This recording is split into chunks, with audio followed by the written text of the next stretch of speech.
your rubric you gave me had kind of 4 areas. You wanted practical tips and tools for growing trust, relationships, givers, and generosity. So I want to offer you 4 like tips and tools to kind of address those 4 things. The first one is about trust. So I want to challenge everyone who's on, especially because of your key role as an Evangelical Alliance leader, to start or join your local peer accountability group to grow local trust. So in other words, by start, I mean in my conversations with people around the world, sometimes the Evangelical Alliance leader is one of the key catalysts who has what's called, we call it convening power. You have the ability to convene people. And let me tell you why it's significant. After helping form peer accountability groups now in 8 countries, this is not like an exhaustive startup plan, but this is kind of what I've learned by doing it 8 times. So imagine if you've cooked a meal 8 times. By the 8th time, you kind of have tasted it and go, okay, this is the order to put the ingredients and how to do it. So this is the steps. Number 1, Jesus says, the harvest is plentiful, the workers are few, pray for money. No, he doesn't say pray for money. He says pray for workers. And then have a conversation with trusted, this is key, pastors, ministry administrators, accountants, and lawyers and other professionals. You will not launch it without the lawyers and accountants. And then have them read the Lausanne standards and standards of other peer accountability groups around the world.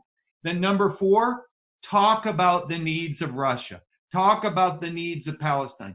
Talk about the needs of India, wherever you are, Jamaica or Caribbean, wherever. Then build a coalition of founding members. It's like your pilot group to debug your programs. And then draft your standards and a compliance checklist. To do what's right before God is higher standards and man is local standards. So the reason the standards don't look the same around the world is Australian laws, far more regulated. They actually have 9 standards, not 7, are different than American laws. So you need to draft standards and a compliance checklist. A compliance checklist is simply what do ministries have to do to comply with those standards. And then you appoint credentialed volunteers to serve on accreditation teams. This is the beautiful, especially in light of the faith at work movement that's happening around the world. You have accountants and attorneys who would love to step up because they do things like audits all the time for fun. They would love to step up and help serve on accreditation teams. And Rob Martin, who's a living legend, is on this webinar. Rob served on those early accreditation teams for ECFA, so he could testify to what this was like. And then accredit organizations by affixing a seal, urge others to join, and apply for a $10,000 matching grant from GTP to build capacity. And so right now, what's happened in Indonesia is we had meetings 2 years ago, and what took place was lots of conversations, and then God built a coalition to where I met with 80 people on the 17th of February in Jakarta, and those people had many meetings over the course of, actually, I'm going to totally escape and show you this cool picture that I just got. I got this cool picture sent to me in the middle of the COVID crisis. Look at this picture. This is what God has just done on the 21st of July in the 21st of July in Jakarta, Indonesia. They birthed, look, they've got 3 masks.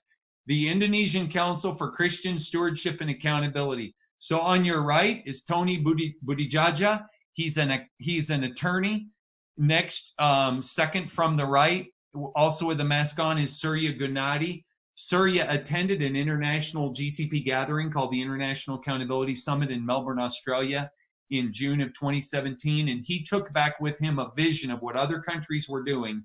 And so he called his attorney friend, Tony, and his other accountant friend without the mask is Manish. And then a leader from Compassion International is wearing a mask, Hindoko, on the left. And so what you have here is a group of people who've come together and said, we want to form this for our country. And so if I were to just jump back into this, I would say, again, in America, it's been demonstrated over 40 years that if you get this accreditation, people see you as trustworthy, and it grows trust, which results in higher giving and revenue. Now, if you visit gtp.org and see our directory, you can see the directory of all the trusted organizations around the world. So if you want to give money to a ministry in Africa, go see who's accredited in Africa. Tip number 2 is map out a partnership calendar to grow and steward relationships. Okay, so in the Apostle Paul's second letter to the Corinthians, he said this. He said, Corinthians, I'm about to come to you a third time, and what I want is not your possessions, I want you.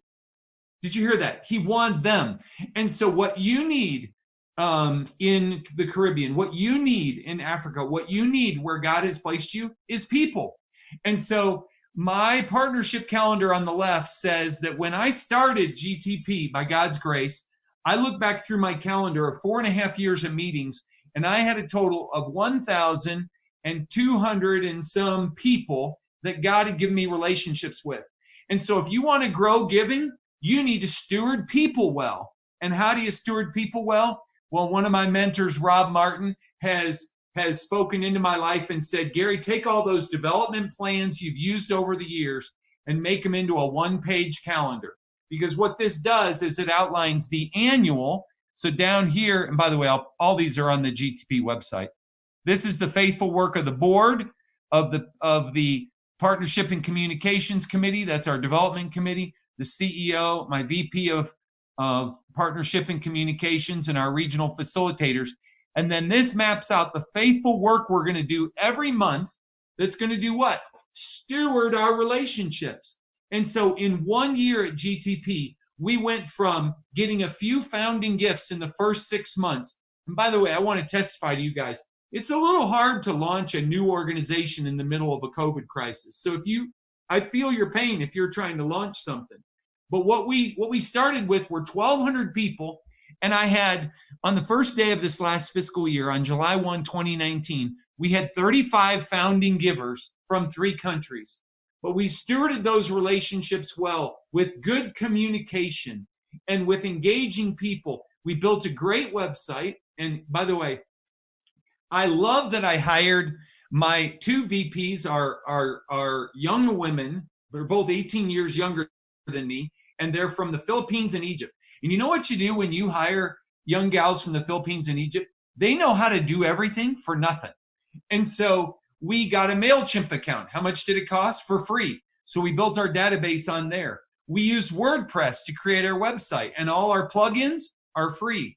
We use Canva to create our posters. Guess what? It's free. We use Eventbrite to do our events, and guess what? You heard it. It's free. You can create a Vimeo account that's free. You can use social media on LinkedIn and Facebook. And as well, you can get, as a nonprofit organization, free space on Google to use a shared drive. Why do I tell you this? When you're launching something, free is good. Free is really good.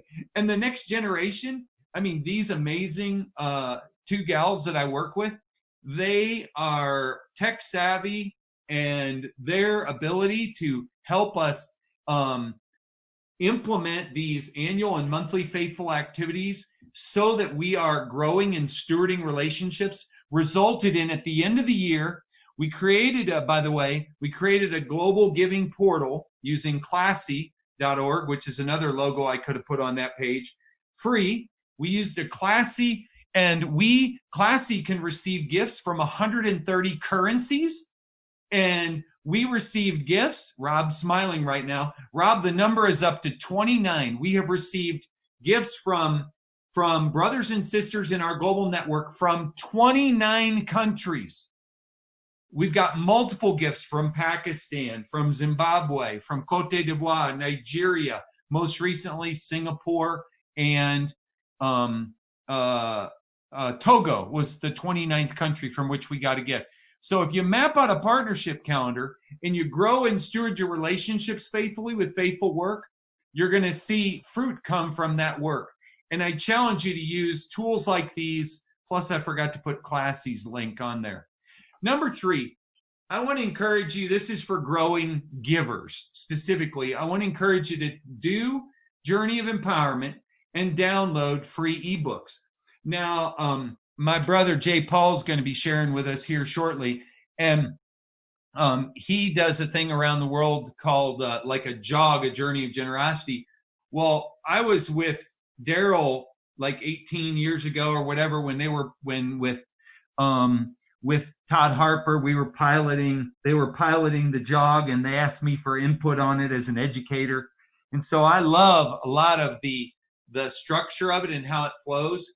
And I used a lot of similar thinking in the 2-day experience or the 1-day experience called Journey of Empowerment, which aims to grow stewards who in institutions will follow standards. It's an experiential learning retreat that basically aims to build faithful stewards who are going to follow standards in institutions. And so we're developing the online version of that, but it's an on-site thing right now. But then also downloading free ebooks. We've had hundreds of people around the world download these free devotionals, and research shows that retreat experiences as well as community devotionals, where when people are all going through the same devotional and then talking about it, will grow people as givers. And additional resources on that level in our teaching and training programs, we have on-site as well as online teaching related to what does it mean to be a good and faithful steward. And we're developing a certificate program right now because we surveyed our regional leaders and they said we want a free certificate program. But then in our trainings, we've taken the ECFA press books on resource development, the sower, on governance, the council, and on faithful administration, the choice. And then the fourth and final kind of tip and tool is the diagnostic tool. And I love how excited Rob is about this because it was a lot of work. So for years, I've been helping people as a one-off, asking questions, and then suggesting templates or tools that they implement. And so what I love about this is using a free tool called Question Pro. We have 36 questions you can answer for your organization, and then you can get your free diagnostic report, comes to you right after you answer those questions. And then you download free templates, and this helps you put your house in order and position the ministry or ministries for flourishing and sustainability. Now, before I tell you about 5 of these templates, let me say this. I'll give 2 examples. Renee Palacio is my board chair. Renee is the head of SIM, a mission organization. He's the head of SIM for 44 signatories around the world. Renee says to me, hey, Gary, I love the back end I heard you talk about with the data you can pull on the diagnostic tool. If my 44 signatories all did that diagnostic tool, can you give me a report on how we're doing and show me strengths and weaknesses and areas for targeted trainings? I said, yeah, we could do it in about 5 minutes. And that would be 4 minutes would be the length of time it would take me to send the email to Ruthie, and 1 minute to pull it and get it back. So what I would say to you guys is if you as a community all took the diagnostic tool and then I just had a simple list of who did it, we could give you a report that could let you know how your areas of collective strength and weakness. But just a couple comments about 5 of the 30 templates that the diagnostic tool points you to. The one in the upper left is a 14-page document called a Board Policy Manual.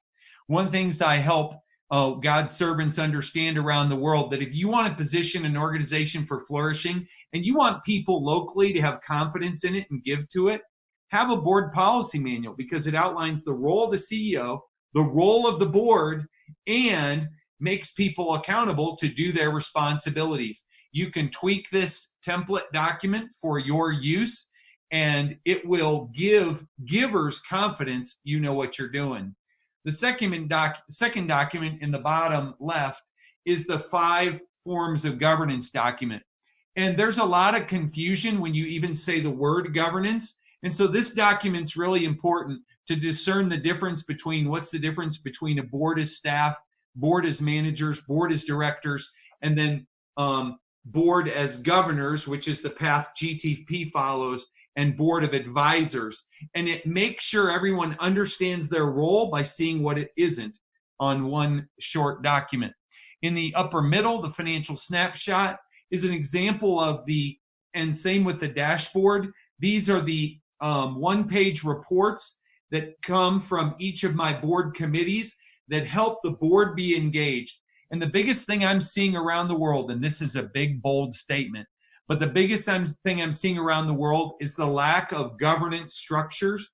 If there's a governing board, it's 5 names on a piece of paper, and they meet and rubber stamp what the CEO did. There's not a policy manual that has the board members doing their work. There's not one-page committee reports coming from the committees, holding each other accountable and where the administration is reporting what they're doing in their compliance work and progress in the bottom right there. And then in the middle bottom is the evaluation form. And I share that simply to say, we're constantly evaluating what we're doing to perpetually improve. Now that said, this moves to a summary of the tips and tools. It's start or join your local peer accountability group, map out a partnership calendar to grow and steward relationships. Because again, what I learned took me 20 years to learn the ideas to put in this book and 6 weeks to write the book. And it was basically that my job is to steward relationships and to sow truth in their lives, that God had blessed them with gifts and goods to participate in gospel work. And if people don't realize that, they'll never grow as givers. And so it's a partnership calendar to how to rally faithful partnership with you.